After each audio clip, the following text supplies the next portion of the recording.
Log, July 8th. Brooke had her knickknacks and Megan had her spells. So what was Carmen's deal?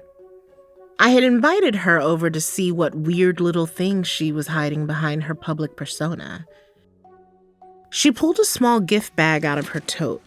Of course, she had a hostess gift. This is our jade crystal-infused morning face cream. The jade stabilizes the personality and promotes self-sufficiency, soothes the mind by releasing negative thoughts.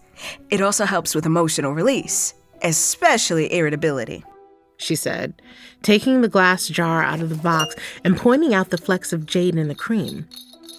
This is real jade. I have a connection in Myanmar. Treat it like a ritual. There are affirmative phrases to repeat with every step.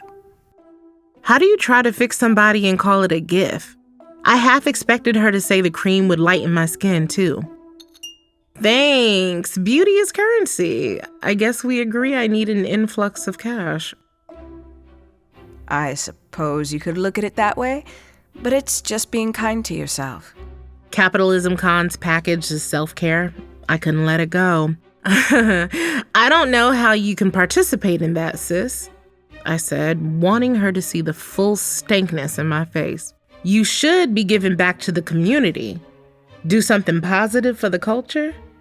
You're out here selling $70 face creams that you know most of us can't even buy. She picked up her tote bag, and for a moment, I thought she was going to calmly bash me over the head with it. But I couldn't get a read on her. I wouldn't expect another black woman to shame me for being ambitious. The community is better off when more of us are better off. I hope to become a billionaire one day. Billionaires are an indictment of the rigged system that creates new homelessness and food insecurity on the daily. Carmen headed for the door.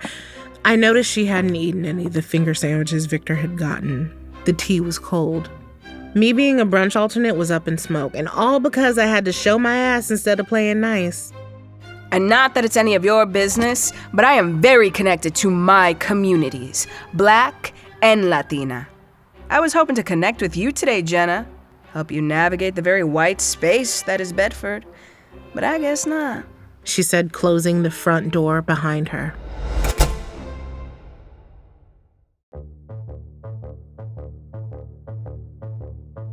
Realm presents If I Go Missing, The Witches Did It. Episode 3.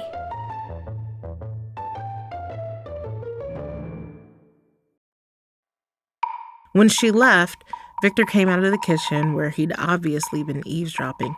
We had a big fight about my alleged self-destructive tendencies and my so-called judgmental feelings about the 4 goddesses, even though, according to him, they've gone out of their way to be nice to me. It's not just these women, but people with money in general. How come people are always money adjacent with you? People with money. You say you come from a rich family without saying you're rich yourself. I hate when you say, it's my parents' money, not mine. It's yours. I stormed upstairs to our bedroom, but not before I blamed Mercury retrograde for the whole ugly mess with Carmen. I said that just to get under Victor's skin.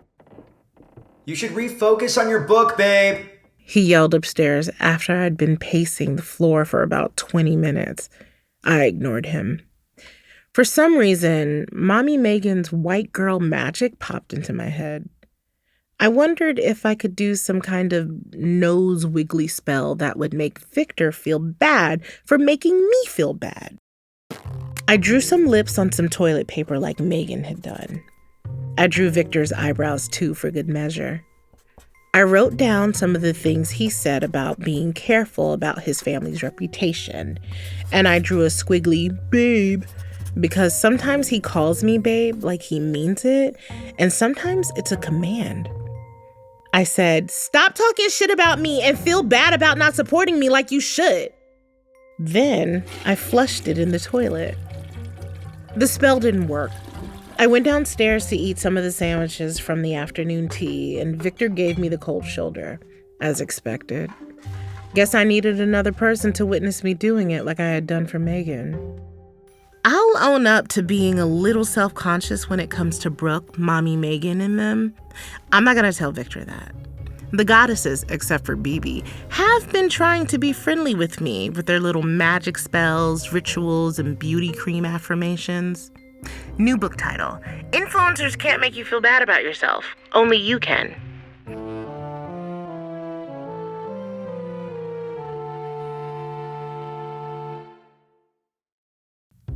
The first thing I want to say is thank you, Elise. I truly appreciate your help in finding Jenna. That said, I think maybe we should keep the search off social media. I could tell he wouldn't like the hashtags I had created while I was working on them. Just women's intuition. Yet, I failed to come up with a backup plan.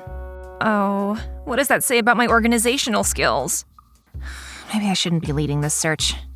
Jenna deserves better than me. Things live on the internet forever.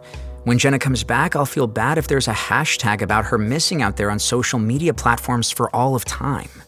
I don't think these platforms will last forever. I hope not.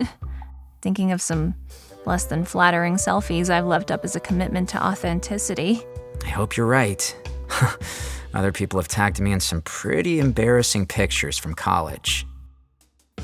I'm gonna have to look them up. He blushes. Excuse me while I die.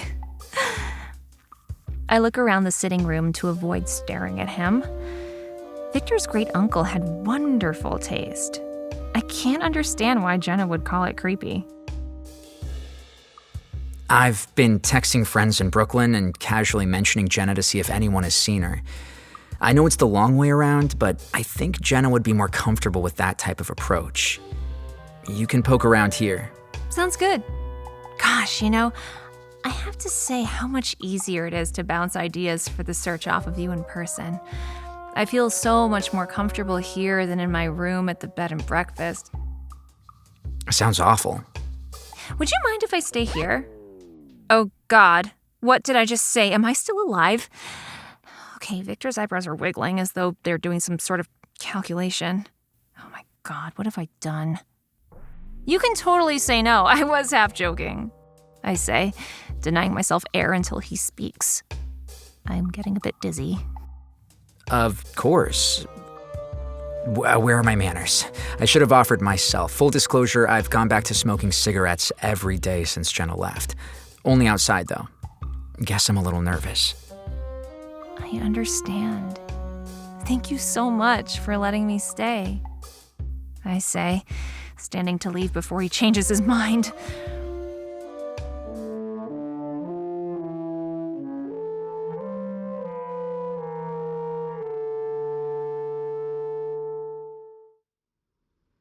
When I get into town, I put in a call to my bosses.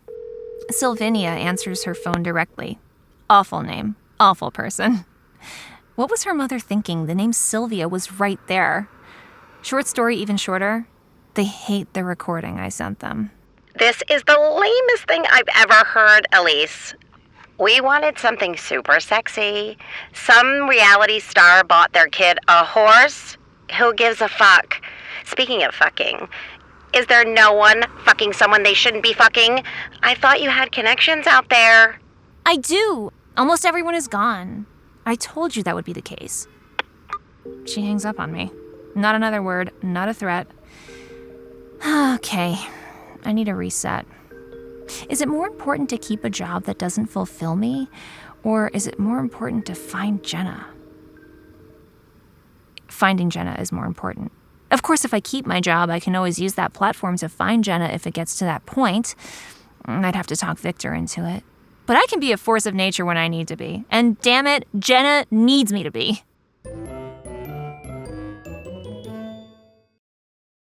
Log, July 10th. When I ran into Carmen in town today, I didn't know whether she was going to give me the cold shoulder or smack me. She was as polite as ever, though, as she wished me a good morning. I didn't want to apologize, but I also needed to get back into her good graces. I have a lot of anxiety, and it gets the best of me sometimes. Victor says I have a lot of self-destructive tendencies. You shouldn't let a man define you. Her eyes look different, like there was a muddy orange ring of fire around the irises. All I could do was hold up a solidarity fist to acknowledge what she said. Here, I said, handing her the star chart I'd drawn for her. I jumped into explaining her chart, starting with the basics. Sun in Pisces, sensitive and creative, Moon in Sagittarius, generous and friendly, Cancer rising, family-oriented, and all about comfort. In medical astrology, different signs relate to different parts of your body. You're Pisces and vulnerable to illnesses affecting your feet or lymphatic system. I'm a Virgo, so it's my intestines, fingers, spleen, and lower spine. You know, I've been thinking about starting a line of body creams targeted to sun signs. But now that you've told me all this, I think I could go deeper. Maybe private consultations and custom creams. I was definitely feeling some kind of way about Carmen wanting to use astrology to make money. I want to educate people. She wants to make a profit. But I came here to play nice. And as it turns out, playing nice works. Why don't you join me for brunch? There are some people I think you'd like to meet. Fast forward to me and Carmen sitting with a small group of Black women from all over Westchester. It was a swanky restaurant, thick tapestries on the wall, heavy wood tables and chairs, like a steakhouse with a slight feminine touch. Things started out all right. This professor of economics at an almost Ivy League university, Dr. Minnie Hager, and I talked so much about systems of wealth and poverty that the other women teased that they were bored. Dr. Hager offered to pass my manuscript along to her publisher friends. Carmen, you should introduce Jenna to your friend, Belinda Beckett. Dr. Hager said. I could feel my self-esteem shrivel. It's bad enough that I feel like I've got 0 accomplishments at 29, but I didn't feel Black enough around these women. I know plenty about the economic legacy of slavery. I don't know random stories about Black inventors or educators like they did. I haven't read Chimamanda Ngozi's Adichie, We Should All Be Feminists yet, even though it's been on my reading list for 4 years. I didn't do anything for Juneteenth this year. I never have. No, I'm not a Kappa or Delta. When they asked about my love life, I was embarrassed for the first time ever to say that I am living with a man and that man is white. He's a Richardson, Felix's grandnephew, Carmen said to blunt the women's disappointment. A good family. Ugh, no wonder the Richardson didn't want me going around fucking up their reputation.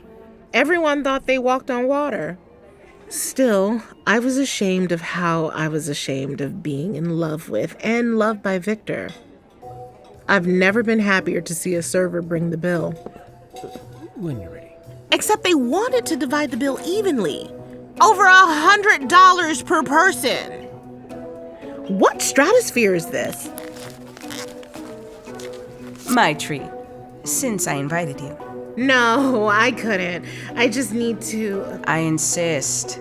Let capitalism work to your benefit this time. I tried to get the women to itemize the bill instead. Carmen looked at me like I had stabbed her in the thigh with a fork. After some confusion, Dr. Hager jumped up and grabbed our server to hand him her credit card to pay for the entire meal. The silence that befell the table could have crushed my bones. I thanked Dr. Hager and ran out. Carmen was fast on my heels. She grabbed my elbow. What happened back there? What happened is you set me up to look bad. I bet you were waiting the whole time to get in your little jab about capitalism. The rings of fire were burning in her eyes again. Oh my God, Jenna! The world does not revolve around you. No one is out to get you. I know you are wrestling with certain demons, but... I should have never told you that. Having anxiety does not mean you get to be bitchy and we just have to accept it. There are consequences to your behavior. Get off your high horse, Carmen. I am over here trying to help you, Jenna, she said, grabbing my hands and closing her eyes. All skinfolk ain't kinfolk. I snatched my hands away from her. When I looked down at them, I saw my color literally fading away. What did you do? I screamed at her over and over. The color was bleeding off of me, my arms, my shoulders. I ran off. I couldn't see what was happening to my neck and face, but I'm sure I was fading in those places too. When I got back to the house, I ate a few edibles to calm the fuck down. My skin went back to normal. Whatever Carmen had done to me was over. Maybe she's a witch too. A real one, not that bewitched shit Megan was doing. Ugh, I need to look up some voodoo or Santeria stuff. Everything was good until Victor got a call from his mother. One of the ladies, not Dr. Hager, Mrs. Abraham, called Victor's mom about my outburst outside the restaurant. What is going on, babe? And don't tell me it's about being around rich people either. You were never like this in Brooklyn. Why do you always take other people's side? Was Mrs. Abraham lying? Did you yell at Carmen outside the restaurant? When I said the old woman wasn't lying, Victor asked me to apologize to Carmen and accept money from him to pay Dr. Hager back, not just for my portion, but for the whole luncheon. I said no, I could find the money myself. I don't have that kind of money laying around. We both know it, but I wouldn't give in. Then, Colonial Jenna appeared in the corner. I jumped a little, but Victor didn't notice. She looked sad, like she was disappointed in me. Even the ghost was on Victor's side. Maybe she knew what he was going to say next. Jenna, I don't know if I can go on like this. Me either. Fuck!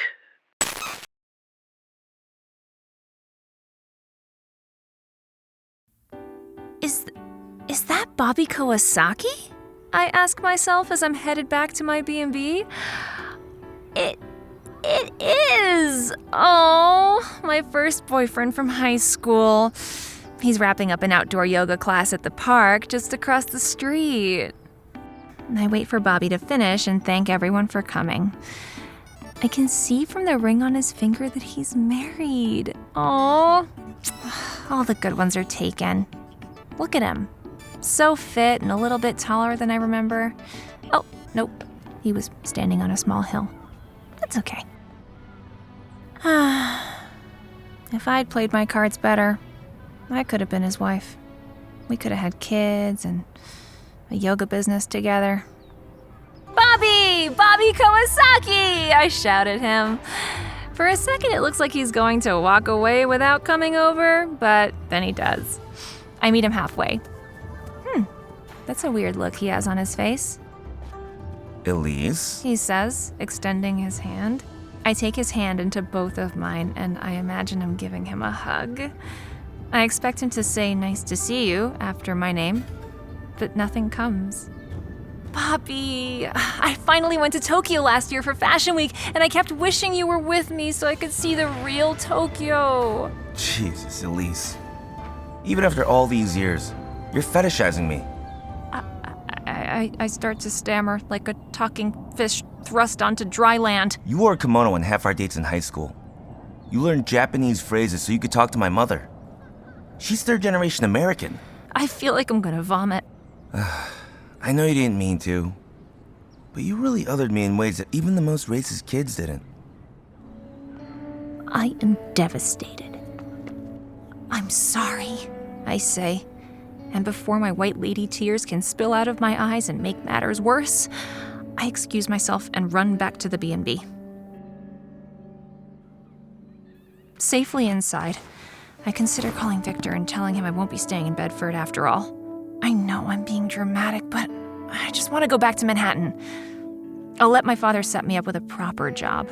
I can reorient myself, re-educate myself. Something. Miss Edgerton, your friend is outside waiting for you. He's already taken your bags. The innkeeper says, her tea-stained teeth on full display. Is everything all right, dear? I say yes and hug her. What was her name again? She's been kind to me when I have not been kind to her. The world needs more kindness. I want to be a better person. And Victor has come to get me, such a gentleman.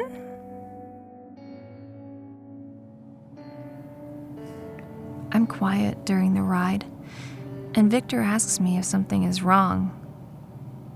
I say I'm worried about Jenna, and that's true. It's probably the only true statement I can make right now. I certainly can't tell him Bobby Kawasaki basically called me a racist. Victor shows me to my room, and I just want to go to sleep. When I go to the bathroom to wash my face, I see a makeup bag on top of the toilet. I know it's not Victor's, and it certainly didn't belong to Great Uncle Felix. I know I shouldn't look through it, but I just feel like you can tell a lot about a woman from what's in her makeup bag. I smuggle it back to my room. There are very few things in the bag: eyeliner, mascara, concealer, and brown lipstick. There's also a sample-sized bottle of foundation in the bag. So, Jenna's the type of woman who saves foundation samples for special occasions. Okay. I wonder how it feels. I open the tiny bottle and put a little on my fingertips. Nice. Creamy. Before I know it, I dab a bit of it on my cheek. What has possessed me? I'm sure this foundation is too rich for my skin, and it will give me a pimple by morning. I return to the bathroom to wash it off and finish my nightly beauty routine.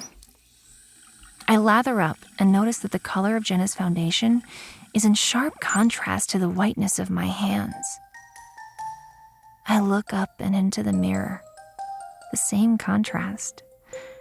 These simple differences in skin tone mean that Jenna and I experience the world in such vastly different ways. My God, how difficult it must be for Jenna to move through life as a Black woman stuck in America. Wow, this really drives it home for me. I'm tempted to take a picture, but how would I use it? Instagram? No, I would get eviscerated. People wouldn't understand. I wonder what kind of Black woman I would be. If Black Elise went missing, would anyone care? If I went missing now, would anyone really care? I don't think Sabine and my father would notice I was gone until Christmas. Jenna and I are alike in that way, I think, as I wash the brown off of my face.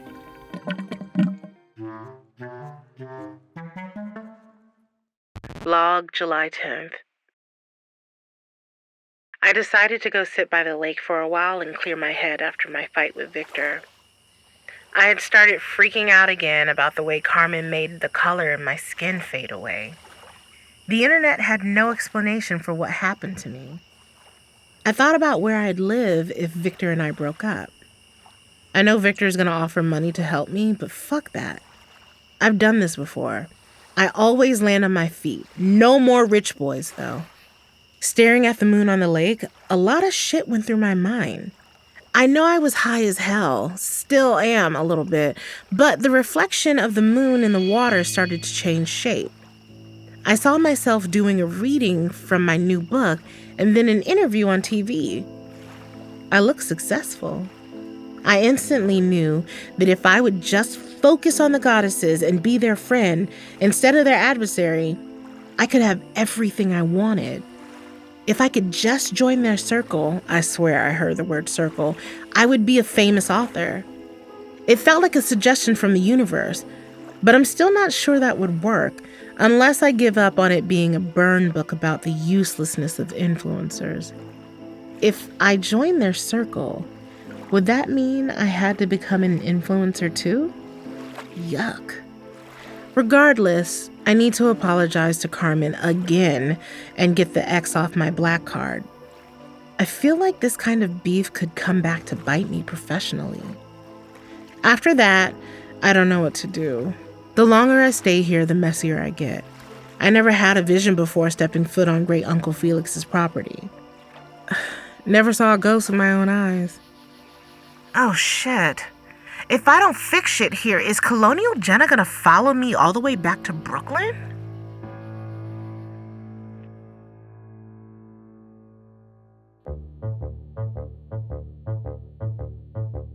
You're listening to If I Go Missing, The Witches Did It, starring Gabourey Sidibe. Created and produced by Realm. your portal to another world. Listen away. If I Go Missing, The Witches Did It is executive produced by and stars Gabourey Sidibe. Written by Pia Wilson and produced by Rhoda Bayessa and Haley Wagreich. Associate produced by Michael Coulter and executive produced by Molly Barton. Performed by Gabourey Sidibe, Sarah Natacheni, Aaron Landon, Lena Klingeman, Tony D., Alba Ponce de Leon, Tiana Camacho, Jordan Belsky, Eli Gonzalez, and Andrew Lee. Directed by Kaylin West and Amanda Rose Smith. Sound design by Fred Greenhalgh and Carter Wogan of Dagaz Media. Audio engineered by Corey Barton. Original theme music by Hashem Asadolahi. Cover art by Kendall Thomas with original illustration by Rochelle Baker.